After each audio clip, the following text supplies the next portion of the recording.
Hello అందరికీ. ఈరోజు మనం ఆర్టికల్ 21 గురించి చూడబోతున్నాం. ఆర్టికల్ 21 అంటే మనకి ఏంటి అంటే right to life and personal Liberty. So నేను ఫస్ట్ వీడియోలో యాక్చువల్గా ఇంట్రడక్షన్ ఇచ్చుకోలేదు. బట్ ఈ వీడియోస్ చేయడానికి కారణం ఏంటి అంటే ఇన్ని రోజుల దాకున్న నా ప్రిపరేషన్ని బట్టి ఎంతో కొంత చాలామంది మనకి ఇంగ్లీష్లో వీడియోస్ అవైలబుల్గా ఉన్నాయి, కానీ బైలింగ్వల్లో తెలుగు ప్లస్ ఇంగ్లీష్లో మనకి కాస్త బెటర్ కంటెంట్ అవైలబుల్గా లేదు. సో నేను నేర్చుకున్న దాన్ని ఈ విధంగా కొంత కాంట్రిబ్యూట్ చేద్దాం అనుకుంటున్నా యూట్యూబ్ ద్వారా. సో మీకు తెలిసిన వాళ్ళు ఎవరికైనా ఈ వీడియోస్ యూజ్ అవుతాయి అనుకుంటే షేర్ చేయండి. నేను ఇప్పటి నుంచి యాక్టివ్గా ఎవ్రీడే ప్రతి టాపిక్ మీద, స్పెషల్లీ పాలిటీ, తర్వాత నెక్స్ట్ వేరే సబ్జెక్ట్స్ కూడా చేస్తాను, అంటే హిస్టరీ కానీ ఎన్విరాన్మెంట్ ఇంకా అదర్ థింగ్స్. బట్ ఇప్పుడైతే ప్రజెంట్ పాలిటీతో స్టార్ట్ చేశాను. సో ఎవరికైతే ఈ వీడియోస్ యూస్ఫుల్ ఉంటావో వాళ్ళకి కొంచెం షేర్ చేయండి. నెక్స్ట్ వచ్చేసి టీఎస్పీఎస్సీ కానీ లేకపోతే కానిస్టేబుల్, ఎస్ఐ వాళ్ళకు కూడా పాలిటీకి రిలేటెడ్ మంచి కంటెంట్ ఇది యూస్ఫుల్ అవుతుందని అనుకుంటున్నా. ఓకే, సో ఇప్పుడు మనము ఆర్టికల్ 21కి వచ్చేస్తే ఆర్టికల్ 21 అనేది right to life and personal Liberty గురించి మాట్లాడుతుంది. అయితే ఏంటి అంటే యాక్చువల్గా ఆర్టికల్ 21 అనేది ఒకప్పుడు మనకి చాలా నేరో మీనింగ్ ఉండేది. బట్ ఇప్పుడు నీకు అది సుప్రీంకోర్టు యొక్క కేస్ బై కేసు అది చాలా ఎవాల్వ్ అవ్వకుండా వచ్చి అసలు ఒక రైట్ టు లైఫ్ అంటే ఏంటి అనేది చాలా బ్రాడ్గా అయిపోయింది అన్నమాట. సో మనకి చాలా ఎగ్జామ్స్లో ఏ విధంగా అడుగుతున్నారంటే ఆర్టికల్ 21కి రిలేటెడ్ కేసెస్ ఏవి అని, లేకపోతే right to life and personal Liberty కింద ఏ థింగ్స్ కన్సిడర్ చేస్తారని కానీ, లేకపోతే దాని యొక్క స్కోప్ కానీ అది ఎంత బ్రాడెన్ అయింది అని కానీ మెయిన్స్ లాంటి ఎగ్జామ్స్లో అయితే అలా అడుగుతున్నారు అన్నమాట. సో ఈ వీడియోలో మనం ఒక్కొక్క కేస్ బై కేసు సుప్రీంకోర్టు ఏ విధంగా ఆర్టికల్ 21ని డిఫైన్ చేసుకుంటూ పోయింది అని చెప్పేసి మనం చూద్దాం. Okay, first Sunil Batra and Delhi administration 1978 కేసులో తిహార్ సెంట్రల్ జైల్ ఢిల్లీలో ప్రిజనర్స్ పరిస్థితి చాలా ఘోరంగా ఉంటుంది అన్నమాట. ఓకే, సో అట్లున్నప్పుడు అందులో ఉన్న ప్రిజనర్స్ అందరూ కలిసి ఒక పోస్ట్ కార్డ్ని తీసుకొని ఆ పోస్ట్ కార్డ్లో వాళ్ళని జైల్లో ట్రీట్ చేస్తున్న విధానం గురించి ఎక్స్ప్లెయిన్ చేస్తూ సుప్రీంకోర్టుకి పంపిస్తాడు. ఓకే, సో సుప్రీంకోర్టు ఏం చేస్తుంది అంటే ఆ పోస్ట్ కార్డ్ని పిఐఎల్ లాగా స్వీకరిస్తుంది. పిఐఎల్ అంటే public interest litigation. Okay, so ఈ పబ్లిక్ ఇంట్రెస్ట్ లిటిగేషన్కి కూడా ఒక స్టోరీ ఉంటుంది, అది నేను ఇంకొక వీడియోలో చెప్పే ప్రయత్నం చేస్తాను. బట్ నీకు ఇక్కడ ఏంటి అంటే ఈ పోస్ట్ కార్డ్లో వాళ్ళకున్న ప్రాబ్లమ్స్నే ఒక పిటిషన్ లాగా తీసుకుంటూ సుప్రీంకోర్టు ఏమంటుందంటే జస్ట్ బికాజ్ ఒక పర్సన్ జైల్లో ఉన్నంత మాత్రాన అతనికున్న డిగ్నిటీ కానీ అతనికి ఒక మనిషిలాగా మనం ట్రీట్ చేసే అది కానీ, ఒక హ్యూమన్ లాగా ట్రీట్ చేసే అది కానీ పోదు. ఓకే, ఎందుకు అని అంటే ఐ మీన్ అతను జైల్లో ఉన్నా కూడా అతనికి మినిమం మనకి ఒక బేసిక్ డిగ్నిటీ అనేది ఉంటుంది, that comes under right to life అని చెప్పేసి సునీల్ బత్రా వర్సెస్ ఢిల్లీ అడ్మినిస్ట్రేషన్ కేసులో చెప్పిందనమాట. ఓకే, నెక్స్ట్ కేసు వచ్చేసి పియూసీఎల్ కేసులో people's union of civil liberties versus union of India case 1996. So ఈ కేసులో ఏంటి అంటే టెలిఫోన్ ట్యాపింగ్ గురించి. అంటే ఇప్పుడు మనం యూజువల్గా ఇప్పుడు చాలా వరకు న్యూస్లో రీసెంట్గా వినే ఉంటాం, అంటే పొలిటీషియన్స్ ఒకరి ఫోన్ని ఒకరు ట్యాప్ చేస్తున్నారు అని చెప్పేసి ruling party opposition party ruling పార్టీని అంటూ ఉంటుంది. ఓకే, దట్స్ యాక్చువల్గా invasion on the right to privacy. So నీకు ఆ టెలిఫోన్ ట్యాప్ చేయడం కూడా, నీకు టెలిఫోన్ ట్యాప్ చేసే అధికారాలు కూడా కొందరికి మాత్రమే ఉంటాయి.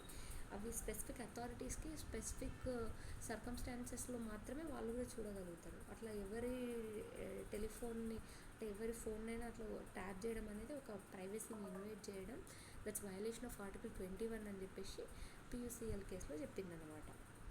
Okay, next Hussainara Khatoon versus state of బీహార్లో ఏంటి అంటే right to speedy trial is a fundamental right and article 21 అని చెప్పింది. ఎందుకు అని అంటే యూజువల్గా మనం చూస్తాం చాలా వరకు ఏమవుతుందంటే స్పీడీ ట్రయల్ అంటే నువ్వు ఏదైనా ఒక దాని గురించి నువ్వు కోర్టుకి కానీ, లేకపోతే నువ్వు ఫర్ ఎగ్జాంపుల్ నిన్ను ఒక ట్రయల్లో ఉన్నావు, అది నీకు సరైన జస్టిస్ నీకు తొందరగా రాకపోతే చాలాసార్లు ఏమవుతుందంటే నువ్వు యాక్చువల్గా అనుభవించాల్సిన శిక్ష కంటే ఎక్కువ జైల్లోనే అనుభవిస్తున్నావు. అప్పుడు నీకు జస్టిస్ ఏడొచ్చినట్టు, ఇంకా అది నీకు violation of your rights, other rights కదా. కాబట్టి నీకు ఒక స్పీడీ ట్రయల్ జరగడం కూడా అదొక ఫండమెంటల్ రైట్ అండర్ ఆర్టికల్ 21 అని చెప్పేసి చెప్పిందన్నమాట. Okay, next Parmanand Katara versus union of India కేసులో మనకి ఎమర్జెన్సీ సిచ్యువేషన్స్లో కంపల్సరీ మెడికల్ అసిస్టెన్స్ దొరకాలి అని చెప్పేసి చెప్పిందనమాట. సో అది కూడా మనకు ఒక right to life and personal Liberty and right to education. ఇప్పుడు మనకి రీసెంట్గా ఆర్టికల్ 21A ఒకప్పుడు అది డిపిఎస్పీగా ఉండేది, బట్ ఇప్పుడు దాన్ని ఆర్టికల్ 21A మనకి రైట్ టు ఎడ్యుకేషన్ని ఒక ఫండమెంటల్ రైట్గా మార్చారు.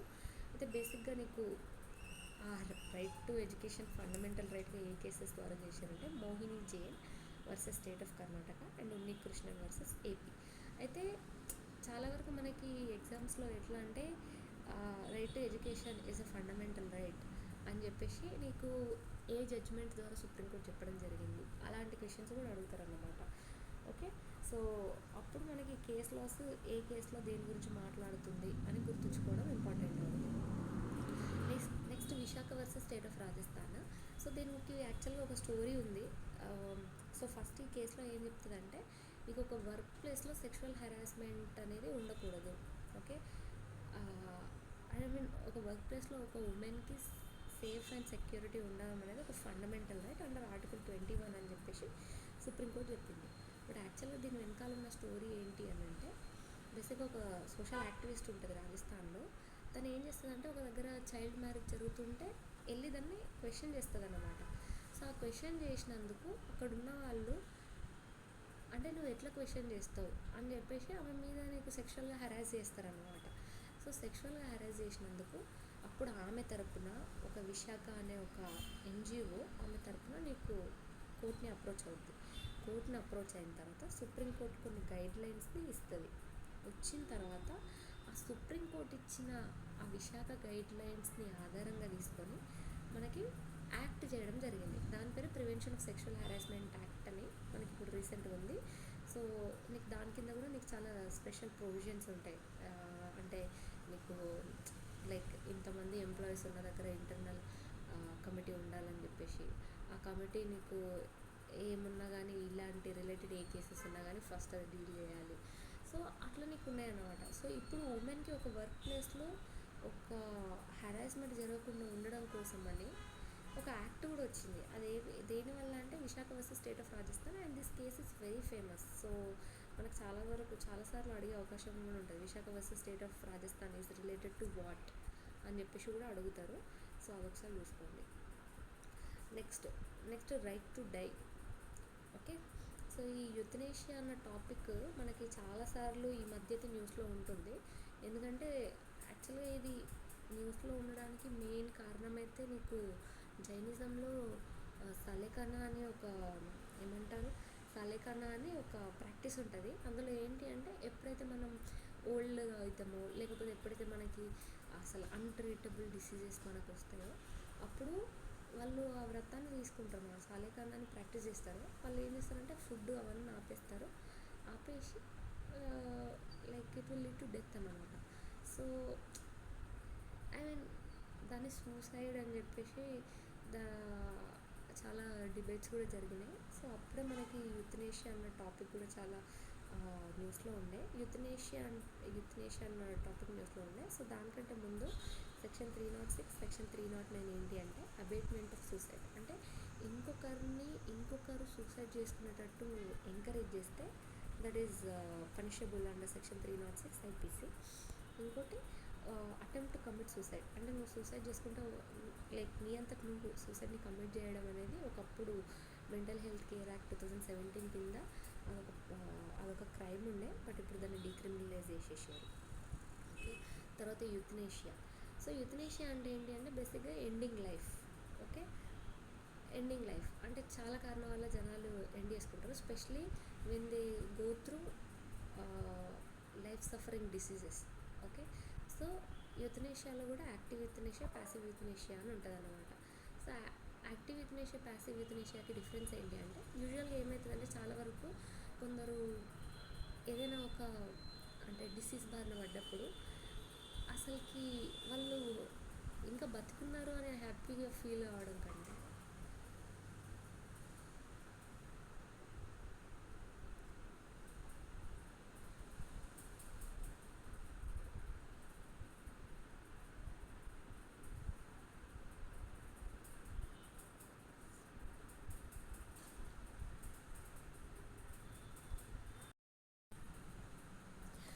సో యూథనేషియాలో యాక్టివ్ యూథనేషియా, ప్యాసివ్ యూథనేషియా అని ఉంటుంది. యాక్టివ్ యూథనేషియా, ప్యాసివ్ యూథనేషియా ఎందుకు మనం మాట్లాడుకోవాలి అని అంటే, బేసిక్గా ఏమవుతుందంటే మనకి లైఫ్ టేకింగ్ డిసీజెస్ మనకి అటాక్ చేసినప్పుడు యాక్చువల్గా బతుకున్నాం అని హ్యాపీగా ఫీల్ కావడం కంటే అది ఎవ్రీడే మనం గో త్రూ అయ్యే సఫరింగ్ చాలా ఎక్కువ ఉంటుంది. సో అప్పుడు చాలామంది ఎట్లా ఫీల్ అవుతూ ఉంటారంటే, లైక్ ఇన్స్టెడ్ ఆఫ్ అంటే ఇంకా బతికుండడం కంటే అట్లీస్ట్ అప్పుడు చనిపోతేనే అట్లీస్ట్ పీస్ఫుల్ డెత్ అయినా ఉంటుంది అని చెప్పేసి భావిస్తూ ఉంటారు అన్నమాట. ఓకే, సో అందుకు మనకి యూథనేషియా అన్న కాన్సెప్ట్ అనేది ఇంపార్టెంట్ అన్నమాట. సో మనకి యూజువల్గా 2 టైప్స్ ఆఫ్ యూథనేషియా ఉంటుంది, యాక్టివ్ యూథనేషియా అండ్ ప్యాసివ్ యూథనేషియా. యాక్టివ్ యూథనేషియా అంటే ఏంటి అంటే లీథల్ సబ్స్టాన్సెస్, అంటే నీకు పాయిజనస్ సబ్స్టాన్సెస్ మన బాడీకి ఇచ్చేసి మనల్ని చంపేస్తారు అనమాట డైరెక్ట్. ప్యాసివ్ యూథనేషియా అంటే డైరెక్ట్ చంపరు, ట్రీట్మెంట్ని ఆపేస్తారనమాట. సో ఒక పర్సన్ ట్రీట్మెంట్ తీసుకోకపోతే చనిపోతారు కదా, సో ఆ విధంగా ట్రీట్మెంట్ ఆపేస్తారు. సో ఇది another way of taking life అన్నమాట. సో ఇండియాలో మనకి ఏది లీగల్ అని అంటే, ఇండియాలో ప్యాసివ్ యూథనేషియా మాత్రమే లీగలైజ్డ్, యాక్టివ్ యూథనేషియా అనేది still illegal. Okay, and common cause versus union of India కేసులో right to die with dignity కూడా మనకి ఒక రైట్ టు ఫండమెంటల్ రైట్. అయితే Navtej Johar versus union of India case మనం ఇప్పుడు చాలా వరకు ఎల్జిబిటిక్యూ ఇష్యూ అనేది చాలా వరకు న్యూస్లో ఉంటుంది.